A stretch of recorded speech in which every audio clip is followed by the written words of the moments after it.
बिस्मिल्लाहिर्रहमानिर्रहीम। आज के लेक्चर में हम 11 मैथ्स के पीके की एक्सरसाइज 1.1 में क्वेश्चन नंबर 3 सॉल्व करते हैं। तो क्वेश्चन नंबर 3 है add the following complex number. 3 parts हैं। पहले पार्ट को पहले सॉल्व करना है, ऐड करना है, फिर दूसरे को और फिर तीसरे को। तो यह पहला पार्ट है 3 into 1 + 2 आयोटा, फिर कॉमा -2 into 1 - 3 आयोटा। तो सोल्यूशन नंबर 1 जब हम लिखते हैं तो ये हमारे साथ आ जाएगा 3 into 1 + 2 आयोटा। यहाँ पे कॉमा है लेकिन ऐड करना है तो दरमियान में मैं प्लस साइन लगाऊंगा, और -2 into 1 - 3 आयोटा। जब चूँकि माइनस है तो यहाँ पे मैं ब्रैकेट लगाता हूँ, विच इज इक्वल टू।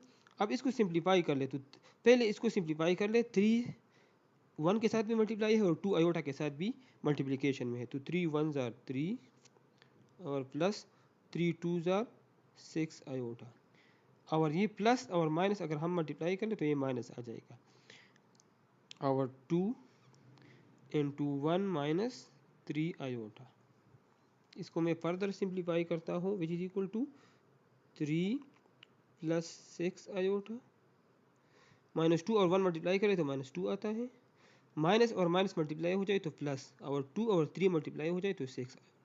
अब एडिशन का तरीका ये है कि रियल पार्ट को रियल के साथ ऐड कर लें और इमेजिनरी पार्ट को इमेजिनरी के साथ ऐड कर लें। तो 3 - 2 और ये +6 iota plus 6 iota, which is equal to 3 - 2 से आता है 1 और 6 आयोटा हम ऐड कर ले तो 12 आयोटा इससे आता है। तो 1 + 12 आयोटा इसका आंसर आ जाएगा। तो पार्ट नंबर 1 सॉल्व हो गया। अब पार्ट नंबर 2 हमारे साथ है 1/2 - 2/3 आयोटा, और फिर कामा है तो ऐड करना है तो इस दरमियान में मैं प्लस लगाता हूँ, और 1/4 - 1/3 आयोटा। अब रियल पार्ट के साथ ऐड कर ले, 1/2 + 1/4, और इमेजिनरी पार्ट को इमेजिनरी के साथ। अब ये भी माइनस है, -2/3 आयोटा, और ये भी माइनस है तो माइनस में कॉमन ले सकता हूँ, 2/3 आयोटा और प्लस 1/3 आयोटा।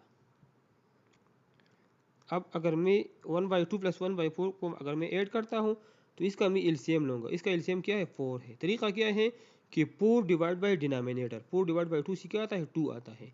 तो जो आंसर आ जाए इससे उसको 1 के साथ मल्टीप्लाई कर ले, तो 2 1s are 2। अब 4 4 सेम है तो 4/4 से 1 आता है, तो 1 मल्टीप्लाई बाई 1 से 1 आता है, माइनस यहाँ पे दोनों का एलसीएम 3, क्योंकि डिनोमिनेटर दोनों का सेम है तो 3 आ जाएगा, और ऊपर हमारे साथ डायरेक्टली हम लिख सकते हैं 2 आयोटा प्लस 1 आयोटा। 1 आयोटा या आयोटा दोनों सेम है, विच इज इक्वल टू 2 + 1 से हमारे साथ आता है 3/4, और minus 2 iota plus 3 iota, 1 iota से हमारे साथ आता है 3 iota divide by 3, which is equal to 3/4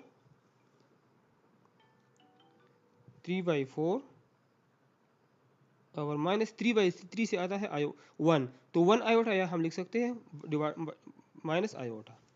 तो पार्ट नंबर 2 हमारे साथ सॉल्व हो गया। अब हम पार्ट नंबर 3 सॉल्व करते हैं।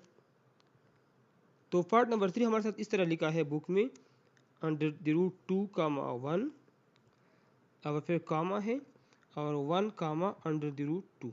तो यहाँ पे एक चीज़ याद रखना है, यहाँ पे आयोटा हमें नज़र नहीं आता, लेकिन जब स्मॉल ब्रैकेट में लिख ले तो इसका मतलब ये है कि पहला पार्ट रियल पार्ट है और दूसरा इमेजिनरी पार्ट है। तो ये मैं इस तरह लिख सकता हूँ, √2 + 1 आयोटा या आयोटा, 1 आयोटा और आयोटा सेम है, मतलब यहाँ कुछ भी ना हो इसका मतलब यहाँ पे 1 है, और यहाँ कामा लेकिन ऐड करना है तो यहाँ पे मैं प्लस लगाता हूँ, और 1 आयोटा 1, तो ये मेरे साथ 1 आ जाएगा, और √2 आयोटा।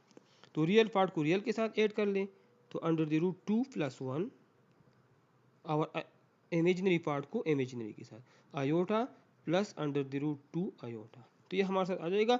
√2 + 1 को हम फर्दर ऐड नहीं कर सकते, बस यहाँ तक है, ठीक है।